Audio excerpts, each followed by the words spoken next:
এই আমার কাছে একটা বিপদে পড়া ব্যক্তি আইছে। সাসি আমার মানে একটু আনছে। এই চলেন ভাই, এটা আমার কন্টেন্ট। তো আপনার কি মানুষের নিয়ে কথা বলার বন্ধ করেন। ভিউ না হইলে আমার মতো ভিডিও বানান, চাকলামি করেন কেন বন্ধুরা? আপনার সমস্যা কি হয়েছে একটু বলেন তো। সমস্যা আমার একটু ঋণ আছে আর আমি অসুস্থ। আমি আইসুতে থেকেছি 1 বছর আগে 19 দিন। এখন আমি কোনো কাজ কাম করতে পারি না, ঋণও দিতে পারি না। আমার অনেক সমস্যা বাবা, তুমি একটু দয়া করে, আল্লাহ দয়া করে তোমার হলো যে আমার একটু সাহায্য আচ্ছা, আপনার বাড়ি কোথায়, কোথা থেকে আসছে? আমার বাড়ি ময়মনসিং। আপনার কি হাজবেন্ড নাই বা ছেলে মেয়ে নাই? না থাকার মতো ওই ঋণগ্রস্ত করে আমার উপরে চাপাই দিয়ে গেছে। মানে আমার দ্বারা খিদে লেগেছে মূলত কাহিনী কি? কাহিনী আমার একটা ছেলে আছে, আমি ওই ছেলেটার নিয়ে একটা ব্যবসা করে খাইতে চাই। আমি মানুষের দ্বারা কয়দিন যাবো, আমি একটা ব্যবসা করতে চাই, ওই মূলধনটা আমার কাছে বর্তমান নাই। এজন্য আমার তোমার কাছে আসা, তোমার আল্লাহর দয়া তোমার ছিল যদি দেশবাসীর কাছে আমার কিছু মানে বিশ্বাস করেন আমার শরীরের প্রশম দাঁড়ায় গেছে কান্নাকাটিতে। উনি হচ্ছে বাসার কখন আসছে? সকাল 10টা বাজে আসতে 5টা বাজে টাইম। আমার যে পার্সোনাল নাম্বারটা ছিল এটা আমি সুইচ অফ করে রাখছিলাম। তো যাই হোক, যারা প্রবাস থেকে ভিডিওটা দেখতেছেন অথবা দেশ থেকে ভিডিওটা দেখতেছেন, বিত্তশীল যারা আছে চাইলে ওনার পাশে দাঁড়াতে পারেন। মানে এটা গল্প না, এটা তো সত্যি কাকা।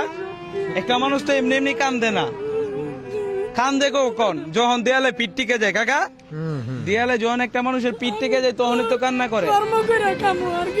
আপনি একটা কর্ম করতে চাইতেছেন, কি করতে চাইতেছেন? আপনার মনে কতটা? ছোটখাটো একটা দোকান দিতে চাইতেছি, ওই যে ফুড কাটিং কয়গুলারে রাস্তায় আপনি কি খাবার টাবার রান্না করতে পারেন?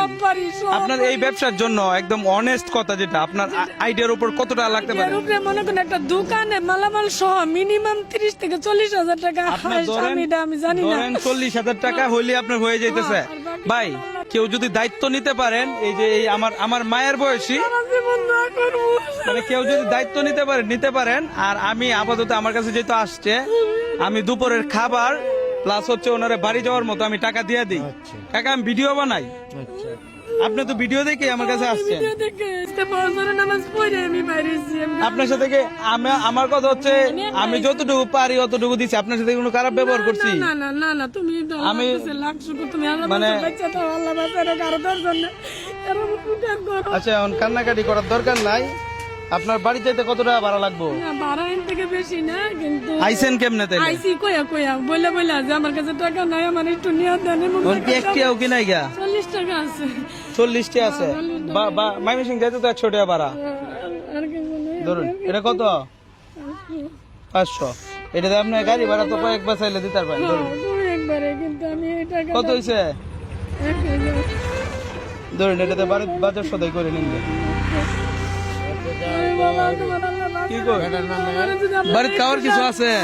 আমার ঘরে খালি 2 কেজি চাল আছে। কত হয়েছে না? আচ্ছা, চাল ডাল ভালো কিন্তু তো না। আমি বারবার বলবো, শতবার বলবো, ওনার একটা ব্যবস্থা করে দেন। আমার সাথে একটু কষ্ট করে যোগাযোগ করেন। এই মায়ের মুখে হাসি ফুটাইতে চাই।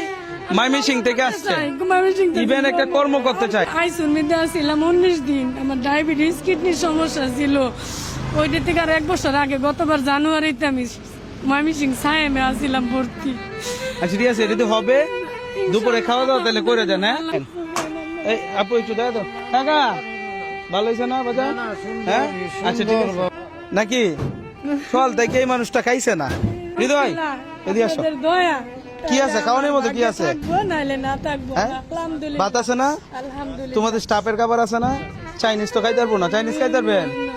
আচ্ছা, তাহলে হচ্ছে খাবার একটু ব্যবস্থা করো। আপনি বসেন, একটা সাইড দিয়ে বসেন। আসো বাসা। ভিডিওটা এখানে শেষ। আল্লাহ হাফিজ।